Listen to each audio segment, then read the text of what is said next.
Hello everyone, जय हिंद। स्वागत आपका अपने यूट्यूब चैनल के प्लेटफॉर्म में। आज मैं आपके समक्ष बात कर रहा हूँ भारतीय राज्य व्यवस्था या भारतीय संविधान के महत्वपूर्ण टॉपिक संघ एवं राज्य क्षेत्र से संबंधित महत्वपूर्ण जानकारियां और संघ एवं राज्य क्षेत्र के महत्वपूर्ण प्रश्नों के संदर्भ में यह वीडियो आपकी आने वाली सभी परीक्षाओं के लिए अति महत्वपूर्ण और लाभदायक होने वाला है, इसलिए इस वीडियो को जरूर अंत तक देखें। और यदि आपको मेरा वीडियो का कंटेंट पसंद आए तो वीडियो को लाइक, शेयर और सब्सक्राइब करना न भूलें। इसी के साथ मैं अपने वीडियो को स्टार्ट करता हूं। संघ एवं राज्य क्षेत्र। फर्स्ट क्वेश्चन है, संविधान में हमारे राष्ट्र का उल्लेख किन नामों से किया गया है? तो आंसर है ऑप्शन बी, भारत तथा इंडिया। और संविधान में हमारे राष्ट्र का उल्लेख दो नामों भारत और इंडिया के रूप में किया गया है। और भारतीय संविधान के अनुच्छेद 1 उल्लेख करता है कि भारत अर्थात इंडिया राज्यों का संघ होगा। एक बार पुनः रिकॉल करता हूँ कि संविधान में हमारे राष्ट्र का उल्लेख दो नामों भारत और इंडिया रूप में किया गया है। और भारतीय संविधान का अनुच्छेद 1 उल्लेख करता है कि भारत अर्थात इंडिया राज्यों का संघ होगा। नेक्स्ट क्वेश्चन है, संविधान के किस अनुच्छेद में यह अंकित है कि इंडिया अर्थात भारत राज्यों का संघ होगा? तो आंसर है ऑप्शन बी, अनुच्छेद 1। अर्थात भारतीय संविधान का अनुच्छेद 1 में यह अंकित है कि इंडिया अर्थात भारत राज्यों का संघ होगा। नेक्स्ट क्वेश्चन है कि भारत का संविधान भारत को कैसे वर्णित करता है? तो आंसर है ऑप्शन ए, राज्यों का संघ। अर्थात भारत का संविधान भारत को राज्यों का संघ के रूप में वर्णित करता है। और भारतीय संविधान का अनुच्छेद 1 इंडिया यानी भारत राज्यों का संघ होगा वर्णित करता है। और देश का नाम भारत और इंडिया है। और भारत का शासन का स्वरूप राज्यों का एक संघ है। एक बार पुनः रिकॉल करता हूँ कि भारतीय संविधान का अनुच्छेद 1 उल्लेख करता है कि इंडिया यानी भारत राज्यों का संघ होगा। और देश का नाम भारत और इंडिया दो नाम होंगे। और भारत का शासन का स्वरूप राज्यों का एक संघ के रूप में होगा। नेक्स्ट क्वेश्चन है, संविधान के किस अनुच्छेद में संघ और इसके राज्य क्षेत्र के बारे में बताया गया है? अर्थात संविधान के किस अनुच्छेद में संघ और इसके राज्य क्षेत्रों का उल्लेख किया गया है? तो आंसर है ऑप्शन ए, अनुच्छेद 1। अर्थात भारतीय संविधान के अनुच्छेद 1 में संघ और इसके राज्य क्षेत्र के बारे में बताया गया है। और भारतीय संविधान का अनुच्छेद 1 के अनुसार भारत अर्थात इंडिया राज्यों का संघ होगा। और भारत के राज्य क्षेत्र में राज्यों के राज्य क्षेत्र होंगे, संघ का राज्य क्षेत्र होगा और ऐसे अन्य राज्य क्षेत्र जो अर्जित किए जाएं समाविष्ट होंगे। एक बार पुनः रिकॉल करता हूँ कि भारतीय संविधान के अनुच्छेद 1 के अनुसार भारत अर्थात इंडिया राज्यों का संघ होगा। और इस भारत के राज्य क्षेत्र में राज्यों के राज्य क्षेत्र होंगे, संघ का राज्य क्षेत्र होगा और ऐसे अन्य राज्य क्षेत्र जो अर्जित किए जाएं समाविष्ट होंगे। नेक्स्ट क्वेश्चन है, संविधान के किस अनुच्छेद में नए राज्यों की स्थापना का प्रावधान है? आंसर है ऑप्शन ए, अनुच्छेद 2। अर्थात भारतीय संविधान के अनुच्छेद 2 में नए राज्यों की स्थापना का प्रावधान है। और अनुच्छेद 2 भारतीय संघ में नए राज्यों के प्रवेश या स्थापना की संसद की शक्ति का प्रावधान करता है। और संसद विधि बनाकर नए राज्यों का प्रवेश तथा स्थापना कर सकती है। प्रवेश का अर्थ है कि नए राज्य जो पहले से भारत संघ का हिस्सा न हो। स्थापना करते कि किसी नए क्षेत्र जो राज्य नहीं है को राज्य बनाना है। एक बार पुनः रिकॉल करता हूँ कि अनुच्छेद 2 भारतीय संघ में नए राज्यों के प्रवेश या स्थापना की संसद की शक्ति का प्रावधान करता है। और संसद विधि बनाकर नए राज्यों का प्रवेश तथा स्थापना कर सकती है। प्रवेश का अर्थ है कि नए राज्य जो पहले से भारत संघ का हिस्सा न हो। और स्थापना से तात्पर्य है कि किसी नए क्षेत्र जो राज्य नहीं है को राज्य बनाना। नेक्स्ट क्वेश्चन है, संविधान के किस प्रावधान के अंतर्गत भारतीय संसद को नए राज्य बनाने का अधिकार है? तो आंसर है ऑप्शन बी, अनुच्छेद 3। अर्थात भारतीय संविधान के अनुच्छेद 3 प्रावधान के अंतर्गत भारतीय संसद को नए राज्य बनाने का अधिकार है। और भारतीय संविधान का अनुच्छेद 3 नए राज्यों का निर्माण और वर्तमान राज्यों के क्षेत्रों, सीमाओं या नामों में परिवर्तन करने का संसद की शक्ति का प्रावधान करता है। एक बार पुनः रिकॉल करते हैं कि अनुच्छेद 3 नए राज्यों का निर्माण और वर्तमान राज्यों के क्षेत्रों, सीमाओं या नामों में परिवर्तन करने का संसद की शक्ति का प्रावधान करता है। नेक्स्ट क्वेश्चन है, नए राज्य के गठन की शक्ति किस में निहित है? आंसर है ऑप्शन सी, संसद में। अर्थात नए राज्य के गठन की शक्ति संसद या पार्लियामेंट में निहित है। नेक्स्ट क्वेश्चन है, भारत के संविधान के अंतर्गत किसको राज्यों की सीमाओं को परिवर्तित करने की शक्ति प्राप्त है? आंसर है ऑप्शन सी, संसद को।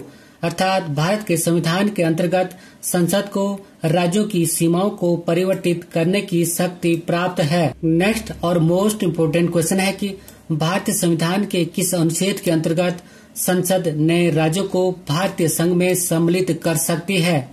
तो आंसर है ऑप्शन ए, अनुच्छेद 2। अर्थात भारतीय संविधान के अनुच्छेद 2 के अंतर्गत संसद या पार्लियामेंट नए राज्य को भारतीय संघ में सम्मिलित कर सकती है। और अनुच्छेद 2 भारतीय संघ में नए राज्यों के प्रवेश या शामिल या स्थापना की संसद की शक्ति का प्रावधान करता है, जैसे कि सिक्किम। जबकि अनुच्छेद 3 के तहत नए राज्यों का निर्माण और वर्तमान राज्यों के क्षेत्रों, सीमाओं या नामों में परिवर्तन करने का संसद की शक्ति का प्रावधान करता है। जैसे बिहार से झारखंड का अलग राज्य बनना, जैसे कि उत्तर प्रदेश से उत्तराखंड का अलग राज्य बनना आदि। एक बात पुनः रिकॉल करता हूं कि भारतीय संविधान के अनुच्छेद 2 के तहत भारतीय संघ में नए राज्यों के प्रवेश या शामिल या स्थापना की संसद की शक्ति का प्रावधान करता है, जैसे कि भारतीय संघ में सिक्किम का सम्मिलित होना। और अनुच्छेद 3 के तहत नए राज्यों का निर्माण और वर्तमान राज्यों के क्षेत्रों, सीमाओं या नामों में परिवर्तन करने का संसद की शक्ति का प्रावधान करता है, जैसे बिहार से झारखंड राज्य का बनना, उत्तर प्रदेश से उत्तराखंड राज्य का बनना आदि। नेक्स्ट क्वेश्चन है, राज्यों में पुनर्गठन संबंधी विधेयक को संसद में प्रस्तुत करने से पूर्व किसकी सहमति को प्राप्त करना आवश्यक है? तो आंसर है ऑप्शन ए, राष्ट्रपति की। अर्थात राज्यों में पुनर्गठन संबंधी विधेयक को संसद में प्रस्तुत करने से पूर्व राष्ट्रपति महोदय की सहमति को प्राप्त करना आवश्यक है। नेक्स्ट क्वेश्चन है, एक राज्य को संघ में सम्मिलित करने अथवा नए राज्यों की स्थापना करने की कार्यपालिकीय शक्ति किसे प्राप्त है? तो आंसर है संसद को। अर्थात एक राज्य को संघ में सम्मिलित करने अथवा नए राज्यों की स्थापना करने की कार्यपालिका शक्ति संसद या पार्लियामेंट में निहित है। नेक्स्ट क्वेश्चन है, भारतीय संघ के अंतर्गत किसी राज्य को मिलाने का अधिकार किसे है? तो आंसर है संसद को। अर्थात भारतीय संघ के अंतर्गत किसी राज्य को मिलाने का अधिकार संसद या पार्लियामेंट को है। नेक्स्ट क्वेश्चन है, एक नया राज्य बनाने में संवैधानिक संशोधन के लिए कैसा बहुमत चाहिए? तो आंसर है ऑप्शन ए, साधारण बहुमत। अर्थात एक नया राज्य बनाने में संवैधानिक संशोधन के लिए साधारण बहुमत चाहिए और संसद साधारण बहुमत से नए राज्यों का निर्माण कर सकती है। नेक्स्ट क्वेश्चन है, यदि भारतीय संघ में एक नए राज्य का सृजन किया जाता है तो संविधान की किस अनुसूची का संशोधन करना आवश्यक होगा? तो आंसर है ऑप्शन सी, प्रथम अनुसूची। अर्थात भारतीय संघ में एक नए राज्य का सृजन किया जाता है तो संविधान की प्रथम अनुसूची का संशोधन करना आवश्यक होगा। और भारतीय संविधान की प्रथम अनुसूची में राज्यों एवं उनके क्षेत्रों का विवरण है, अथवा भारतीय संघ में एक नए राज्य के सृजन हेतु इस अनुसूची अर्थात प्रथम अनुसूची में संशोधन आवश्यक होगा। और राज्यों तथा संघ राज्य क्षेत्रों के नाम तथा प्रत्येक के अंतर्गत आने वाले राज्य क्षेत्रों का वर्णन संविधान की प्रथम अनुसूची में किया गया है।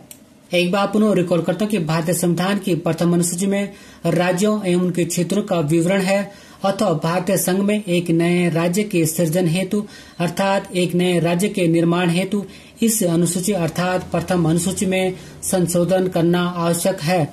और राज्यों तथा संघ राज्य क्षेत्रों के नाम तथा प्रत्येक के अंतर्गत आने वाले राज्य क्षेत्रों का वर्णन संविधान की प्रथम अनुसूची में किया गया है। नेक्स्ट क्वेश्चन है, संविधान के किस अनुच्छेद के तहत नए राज्यों के गठन को अनुच्छेद 368 या आर्टिकल 368 के तहत संशोधन नहीं माना जाएगा? तो आंसर है ऑप्शन बी, अनुच्छेद 4। अर्थात भारतीय संविधान के अनुच्छेद 4 के तहत नए राज्यों के गठन को अनुच्छेद 368 या आर्टिकल 368 के तहत संशोधन नहीं माना जाएगा।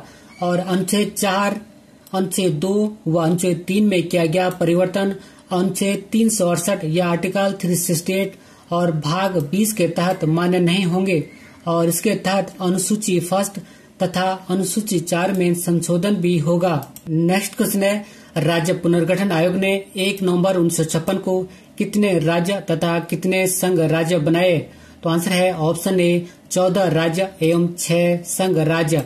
अर्थात राज्य पुनर्गठन आयोग ने 1 नवंबर 1956 को 14 राज्य एवं 6 संघ राज्य बनाए। और स्वतंत्रता के पश्चात नए राज्यों के निर्माण के लिए फजल अली की अध्यक्षता में एक राज्य पुनर्गठन आयोग का गठन हुआ, जिसकी सिफारिश पर 14 राज्य एवं 6 संघ राज्य क्षेत्र सीमित किए गए। और आंध्र प्रदेश स्वतंत्रता के पश्चात भाषा के आधार पर गठित प्रथम राज्य था, जिसका की गठन 1 अक्टूबर 1953 को किया गया। एक बार पुनः रिकॉल करता हूँ। स्वतंत्रता के पश्चात नए राज्यों के निर्माण के लिए फजल अली की अध्यक्षता में एक राज्य पुनर्गठन आयोग का गठन हुआ, जिसकी सिफारिश पर 14 राज्य एवं 6 संघ राज्य क्षेत्र सीमित किए गए। और आंध्र प्रदेश स्वतंत्रता के पश्चात भाषा के आधार पर गठित प्रथम राज्य था, जिसका गठन 1 अक्टूबर 1953 को हुआ था। नेक्स्ट क्वेश्चन है, भाषा के आधार पर राज्यों का पुनर्गठन किस वर्ष किया गया था? तो आंसर है ऑप्शन सी वर्ष 1956 में। अर्थात भाषा के आधार पर राज्यों का पुनर्गठन वर्ष 1956 में किया गया था। और राज्य पुनर्गठन अधिनियम 1956 के द्वारा भाषाई आधार पर राज्यों का पुनर्गठन वर्ष 1956 में किया गया। और भाषा के आधार पर सर्वप्रथम आंध्र प्रदेश पृथक राज्य के रूप में सृजन वर्ष 1953 में हुआ था। नेक्स्ट क्वेश्चन है, भाषाई आधार पर सर्वप्रथम किस राज्य का गठन हुआ? तो आंसर है ऑप्शन बी आंध्र प्रदेश। और आंध्र प्रदेश राज्य का गठन 1 अक्टूबर 1953 को हुआ था। नेक्स्ट क्वेश्चन है, भारत में कितने राज्य और संघीय प्रदेश हैं? अर्थात भारत में कितने राज्य और केंद्र शासित प्रदेश हैं? तो आंसर है ऑप्शन बी 28 राज्य और 8 संघीय प्रदेश। अर्थात भारत में 28 राज्य और 8 संघीय प्रदेश या केंद्र शासित प्रदेश हैं। नेक्स्ट क्वेश्चन है, किस संविधान संशोधन के द्वारा दिल्ली को राष्ट्रीय राजधानी क्षेत्र का दर्जा दिया गया? तो आंसर है ऑप्शन बी 69वां संविधान संशोधन के द्वारा। अर्थात 69वां संविधान संशोधन के द्वारा दिल्ली को राष्ट्रीय राजधानी क्षेत्र का दर्जा दिया गया। और 69वें संविधान संशोधन अधिनियम 1991 के द्वारा देश की राजधानी दिल्ली को संघ राज्य क्षेत्र की श्रेणी में कायम रखते हुए इसके लिए एक विधानसभा और मंत्री परिषद का उपबंध किया गया है। और साथ ही संविधान के अनुच्छेद 239 AA के तहत संघ राज्य क्षेत्र दिल्ली को राष्ट्रीय राजधानी क्षेत्र या NCR या नेशनल कैपिटल रीजन का दर्जा दिया गया है। एक बार पुनः रिकॉल करता हूँ कि 69वें संविधान संशोधन अधिनियम 1991 के द्वारा देश की राजधानी दिल्ली को संघ राज्य क्षेत्र की श्रेणी में कायम रखते हुए इसके लिए एक विधानसभा और मंत्री परिषद का उपबंध किया गया। और साथ ही संविधान के अनुच्छेद 239 AA के तहत संघ राज्य क्षेत्र दिल्ली को राष्ट्रीय राजधानी क्षेत्र या नेशनल कैपिटल रीजन का दर्जा दिया गया है। नेक्स्ट क्वेश्चन है, भारत में संघ राज्य क्षेत्रों का प्रशासन किसके द्वारा किया जाता है? या भारत में केंद्र शासित प्रदेशों का प्रशासन किसके द्वारा किया जाता है? तो आंसर है ऑप्शन ए राष्ट्रपति के द्वारा। और संघ राज्य क्षेत्रों को राष्ट्रपति द्वारा नियुक्त किए गए प्रशासक के माध्यम से प्रशासित किया जाता है। एक बार पुनः रिकॉल करता हूँ कि भारत में संघ राज्य क्षेत्रों का प्रशासन राष्ट्रपति महोदय के द्वारा किया जाता है और संघ राज्य क्षेत्रों को राष्ट्रपति द्वारा नियुक्त किए गए प्रशासक के माध्यम से प्रशासित किया जाता है। नेक्स्ट क्वेश्चन है, 500 से अधिक देशी रियासतों को भारत में विलय करने का श्रेय किसको दिया जाता है? तो आंसर है ऑप्शन बी वल्लभ भाई पटेल को। अर्थात 500 से अधिक देशी रियासतों को भारत में विलय या सम्मिलित करने का श्रेय सरदार वल्लभ भाई पटेल जी को दिया जाता है। नेक्स्ट क्वेश्चन है, स्वतंत्रता के समय किन 3 रियासतों ने भारत में विलय से इनकार कर दिया था? तो आंसर है ऑप्शन ए हैदराबाद, जूनागढ़ और जम्मू कश्मीर ने। अर्थात स्वतंत्रता के समय 3 रियासतों हैदराबाद, जूनागढ़ और जम्मू कश्मीर ने भारत में विलय से इनकार कर दिया था। और कालांतर में हैदराबाद को पुलिस कार्रवाई के द्वारा, जूनागढ़ को जनमत संग्रह के द्वारा और कश्मीर को विलय पत्र के द्वारा भारतीय संघ में शामिल किया गया। एक बार पुनः रिकॉल करता हूँ कि और ये मोस्ट इम्पोर्टेंट पॉइंट है कि कालांतर में हैदराबाद को पुलिस कार्रवाई के द्वारा, जूनागढ़ को जनमत संग्रह के द्वारा और कश्मीर को विलय पत्र के द्वारा भारतीय संघ में शामिल किया गया था। और क्वेश्चन मोस्ट इम्पोर्टेंट है। नेक्स्ट क्वेश्चन है, किस वर्ष सिक्किम को भारतीय संघ में सहयुक्त राज्य के रूप में सम्मिलित किया गया था? तो आंसर है ऑप्शन सी, 35वें संविधान संशोधन के द्वारा। अर्थात 35वें संविधान संशोधन के द्वारा सिक्किम को भारतीय संघ में संयुक्त राज्य के रूप में सम्मिलित किया गया था और 35वें संविधान संशोधन अधिनियम 1974 के द्वारा सिक्किम को भारत में संयुक्त राज्य के रूप में शामिल किया गया था, जबकि 36वें संविधान संशोधन अधिनियम 1975 के द्वारा सिक्किम को 22वें राज्य के रूप में पूर्ण राज्य का दर्जा प्रदान किया गया था।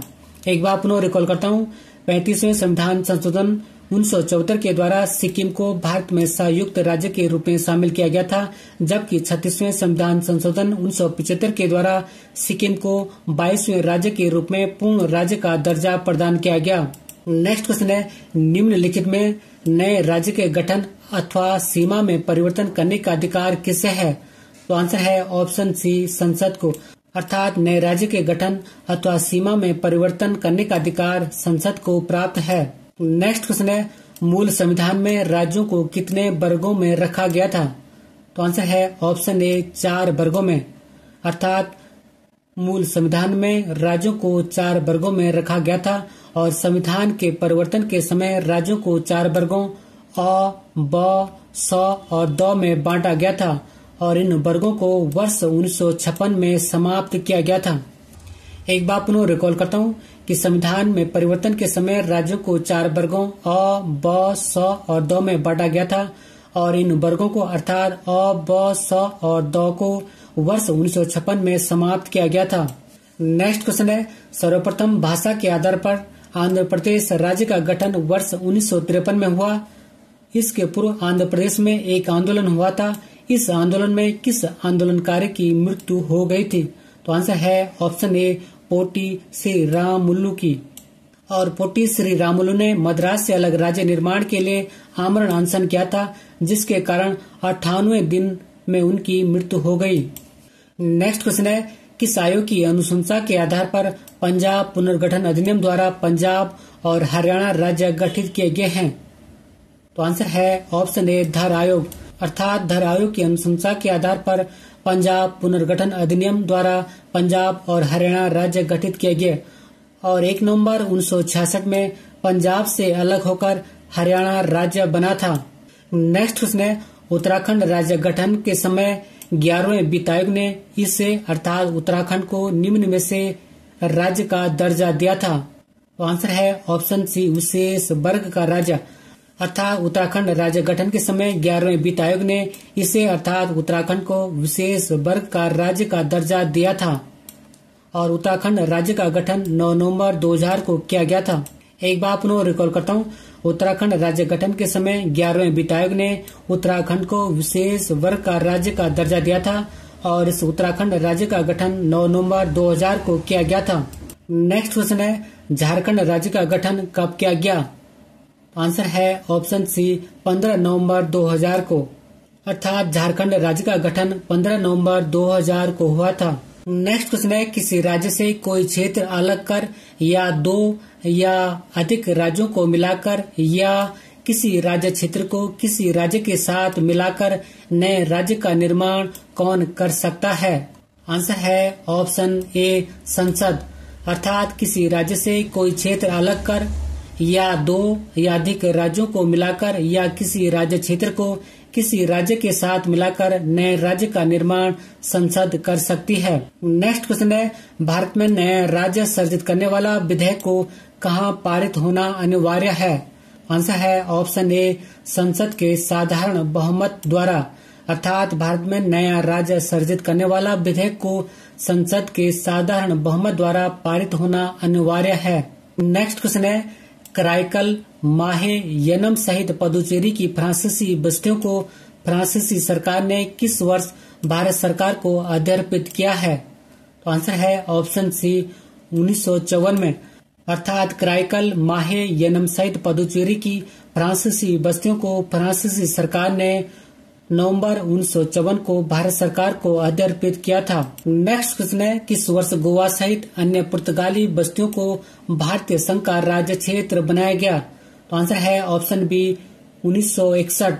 अर्थात वर्ष 1961 में गोवा सहित अन्य पुर्तगाली बस्तियों को भारतीय संघ का राज्य क्षेत्र बनाया गया। नेक्स्ट क्वेश्चन है, हिमाचल प्रदेश को राज्य का दर्जा कब दिया गया? तो आंसर है ऑप्शन ए 25 जनवरी 1971 को। अर्थात हिमाचल प्रदेश को राज्य का दर्जा 25 जनवरी 1971 को दिया गया। नेक्स्ट क्वेश्चन है, संविधान के 36वें, 53वें, 55वें और 56वें संविधान संशोधनों के द्वारा किन राज्यों को राज्य का दर्जा दिया गया? तो आंसर है ऑप्शन ए सिक्किम, मिजोरम, अरुणाचल प्रदेश और गोवा। अर्थात संविधान के 36वें, 53वें, 55वें और 56वें संविधान संशोधन के द्वारा सिक्किम, मिजोरम, अरुणाचल प्रदेश और गोवा को राज्य का दर्जा दिया गया। बात करूं मैं इन राज्यों को दर्जा देने के संदर्भ में, तो सिक्किम राज्य को 16 मई 1975 को 36वें संविधान संशोधन के द्वारा, मिजोरम को 20 फरवरी 1987 को 53वें संविधान संशोधन के द्वारा, अरुणाचल प्रदेश को 20 फरवरी 1987 को 55वें संविधान संशोधन के द्वारा और गोवा को 30 मई 1987 को 56वें संविधान संशोधन के द्वारा राज्य का दर्जा दिया गया। एक बार पुनः रिकॉल करता हूँ कि सिक्किम को 16 मई 1975 को 36वें संविधान संशोधन के द्वारा राज्य का दर्जा दिया गया। मिजोरम को 20 फरवरी 1987 को 53वें संविधान संशोधन के द्वारा राज्य का दर्जा दिया गया। अरुणाचल प्रदेश को 20 फरवरी 1987 को 55वें संविधान संशोधन के द्वारा राज्य का दर्जा दिया गया और गोवा को 30 मई 1987 को 56वें संविधान संशोधन के द्वारा राज्य का दर्जा दिया गया। नेक्स्ट क्वेश्चन है, राज्य पुनर्गठन आयोग की सिफारिशों के अनुसार भारतीय राज्यों का व्यापक पुनर्गठन कब हुआ? तो आंसर है ऑप्शन बी 1956 में। अर्थात राज्य पुनर्गठन आयोग की सिफारिशों के अनुसार भारतीय राज्यों का व्यापक पुनर्गठन वर्ष 1956 में हुआ था और इस राज्य पुनर्गठन आयोग का गठन वर्ष 1953 में हुआ था और इस राज्य पुनर्गठन आयोग के अध्यक्ष फजल अली थे और इस राज्य पुनर्गठन आयोग के सदस्य के.एम. पणिक्कर और एच.एन. कुंजरू थे, अर्थात हृदयनाथ कुंजरू थे। एक बार पुनः रिकॉल करता हूँ, राज्य पुनर्गठन आयोग की सिफारिशों के अनुसार राज्यों का व्यापक पुनर्गठन वर्ष 1956 में किया गया और इस राज्य पुनर्गठन आयोग का गठन वर्ष 1953 में किया गया था और इसके अध्यक्ष फजल अली थे और इसके सदस्य के.एम. पणिक्कर और एच.एन. कुंजरू थे। नेक्स्ट क्वेश्चन है, निम्नलिखित राज्यों का भारतीय संघ के संपूर्ण राज्य का दर्जा प्राप्त होने का सही कालक्रम कौन सा है? आंसर है ऑप्शन ए नागालैंड, हरियाणा, सिक्किम और अरुणाचल प्रदेश। बात करूं मैं इन राज्यों के संदर्भ में, तो नागालैंड राज्य को 1 दिसंबर 1963 को राज्य का दर्जा दिया गया, हरियाणा को 1 नवंबर 1966 को राज्य का दर्जा दिया गया और सिक्किम को 16 मई 1975 को राज्य का दर्जा दिया गया और अरुणाचल प्रदेश को 20 फरवरी 1987 को राज्य का दर्जा दिया गया। एक बार पुनः रिकॉल करता हूँ कि नागालैंड राज्य को 1 दिसंबर 1963 को, हरियाणा को 1 नवंबर 1966 को, सिक्किम को 16 मई 1975 को और अरुणाचल प्रदेश को 20 फरवरी 1987 को राज्य का दर्जा दिया गया। नेक्स्ट क्वेश्चन है, तेलंगाना राज्य का गठन किस वर्ष किया गया? तो आंसर है ऑप्शन सी 2014 को। अर्थात तेलंगाना राज्य का गठन 2 जून 2014 को किया गया था। नेक्स्ट क्वेश्चन है, वर्ष 1972 में कितने राज्यों का गठन किया गया? तो आंसर है 3 राज्यों का। अर्थात वर्ष 1972 में मेघालय, मणिपुर और त्रिपुरा राज्यों का गठन किया गया और इन राज्यों का गठन 21 जनवरी 1972 को किया गया था। एक बार पुनः रिकॉल करता हूँ, वर्ष 1972 में मेघालय, मणिपुर और त्रिपुरा राज्यों का गठन 21 जनवरी 1972 को किया गया था। नेक्स्ट क्वेश्चन है, 3 राज्यों छत्तीसगढ़, उत्तराखंड और झारखंड का गठन किस वर्ष किया गया? तो आंसर है ऑप्शन ए वर्ष 2000 में। अर्थात 3 राज्यों छत्तीसगढ़, उत्तराखंड और झारखंड का गठन वर्ष 2000 में किया गया और छत्तीसगढ़ राज्य का गठन 1 नवंबर 2000 को, उत्तराखंड राज्य का गठन 9 नवंबर 2000 को और झारखंड राज्य का गठन 15 नवंबर 2000 को किया गया। एक बार पुनः रिकॉल करता हूँ, 3 राज्यों छत्तीसगढ़, उत्तराखंड और झारखंड राज्यों का गठन 2000 में किया गया था, जबकि छत्तीसगढ़ राज्य का गठन 1 नवंबर 2000 को, उत्तराखंड राज्य का गठन 9 नवंबर 2000 को और झारखंड राज्य का गठन 15 नवंबर 2000 को किया गया था। नेक्स्ट क्वेश्चन है, गुजरात राज्य का गठन किस वर्ष हुआ? तो आंसर है ऑप्शन ए 1960 में, अर्थात गुजरात राज्य का गठन 1 मई 1960 में हुआ था। अब एक अभ्यास प्रश्न आपके लिए है, और अभ्यास प्रश्न है कि भाषाई आधार पर राज्यों का पुनर्गठन किस वर्ष किया गया था। इसी क्वेश्चन के साथ मैं अपने वीडियो को समाप्त करता हूं। अगर आपको मेरा वीडियो का कंटेंट पसंद आए तो वीडियो को लाइक करें, शेयर करें, और यदि चैनल पर नए हैं तो चैनल को सब्सक्राइब करें। मिलते हैं जल्दी नेक्स्ट वीडियो में। Thank you for watching. God bless you. जय हिंद।